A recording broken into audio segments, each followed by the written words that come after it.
Donc bonjour à tous, on se trouve dans mes couverts de seigle forestier et d'avoine. Aujourd'hui je suis en train de semer le soja, semence, et donc je vais vous montrer tout ça. Donc dans un couvert qui m'arrive au nombril, c'est chouette, c'est assez chouette. Voilà, allez, un petit tour de tracteur. Donc aujourd'hui je suis en train de semer mon soja au 750A. En semi-direct sur le couvert de seigle forestier et d'avoine. Donc je sème à 150 kg de soja et 100 kg de 1846 pour justement venir essayer de limiter la fer en azote qu'il pourrait y avoir vu la transition avec mes sols qui ne sont pas tout à fait encore au point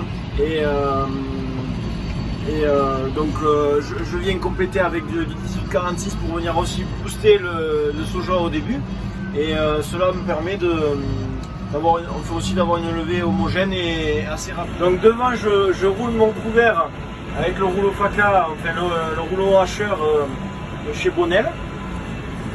Bon, j'ai quelques soucis, ça touche pas tout à fait bien la végétation. Une grande majorité, mais entre les passages de roue, il reste quelques brins levés. Bon, c'est pas très grave, mais bon, j'aurais préféré l'avoir au sol pour vraiment faire un paillage et venir essayer de faire un paillis sur la surface du sol qui serait intéressant. Donc je roule à peu près à 12 km/h. Le semoir, je suis à 3600 à la turbine. 150 kg hectare. J'ai le CP bas qui me met 100 kg de 1846 sur la ligne.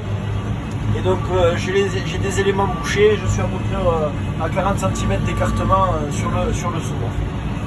Bon, on va aller dehors pour regarder tout ce qui se passe.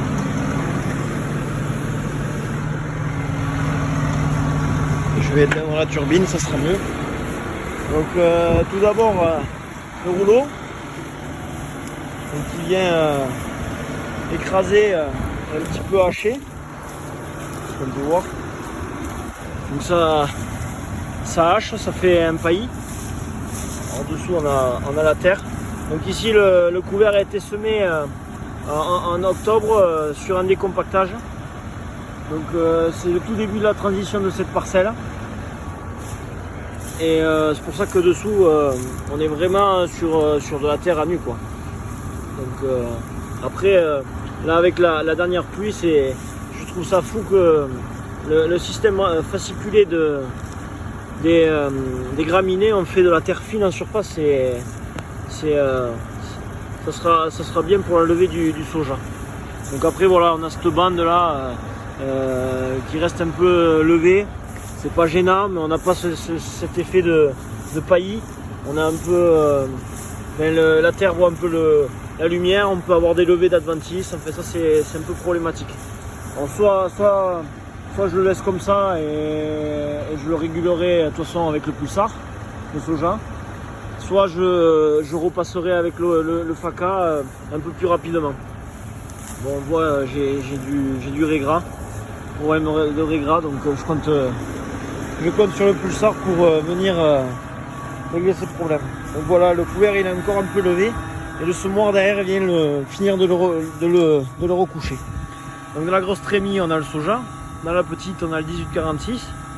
Tout est mélangé dans l'araignée qui redistribue aux éléments. Donc j'ai des éléments qui sont bouchés, par exemple celui-là il est bouché et celui-là il est ouvert. Alors ce que je fais, c'est que je regarde déjà dans l'élément si ça coule. Bon, enfin, là on le voit, là je me suis arrêté, donc ça met un peu un tas. Et là on voit le soja où il est placé avant la roue de rappui, et avec le 1846. Donc on va aller voir ça derrière. Alors, il faut se mettre dans l'alignement.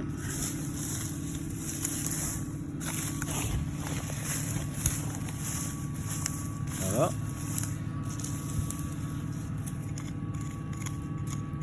Et là on vient gratter, on va chercher la graine. Voilà. Voilà la graine. Positionnée à peu près à 3-4 cm de profondeur dans le frais. Donc bien positionné. De la terre vraiment meuble là. Avec les petites racines qu'on fait de la terre fine là. Et vraiment voilà quoi, hein, c'est. Je force pas pour venir casser les modes quoi. Donc ça vraiment pour venir travailler et venir faire de la terre fine, les graminées c'est pas mal. C'est pour ça que j'aime bien mélanger avoine, févrole pour venir compléter le C sur N. Essayer d'équilibrer le C sur N parce qu'ici quand même on est sur un couvert où le C est plus important que le N parce qu'on n'a pas de légumineuses qui apportent de l'azote. Là on est à peu près à 2 tonnes, 3 tonnes de matière sèche à l'hectare. Et enfin à mon avis là, au regard comme ça. Et comme on est à la floraison, on est limite sur le C sur N qui bascule du N au carbone quoi, à l'azote au carbone. Donc c'est pour ça que sur la ligne je mets mon 1846 pour venir vraiment aider la plantule pour limiter la fin d'azote que le couvert pourrait prendre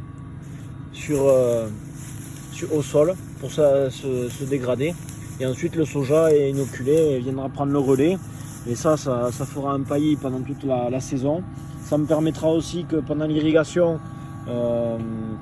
ça ne vient pas matraquer les sols avec ce paillis.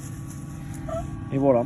Donc après, sur ça, il a été fait un glypho avant.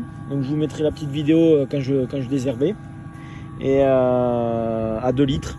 Donc voilà, c'est pas excessif pour un couvert comme ça. On pourrait penser qu'il faudrait mettre des litres hectares, mais on fait le glyphosate, c'est quand même bon, du Roundup bien dosé à 400 mg là. Sinon, c'est après voilà quoi. Faut prendre le bon produit. Mais donc après voilà, je ferai un pulsar pour venir récupérer peut-être les quelques plantes qui ne seraient pas mortes et les futures qui pourraient repousser. Je pense surtout le régras, c'est ce qui me fait le plus peur. Et après, donc il sera effectué que ça sur le soja.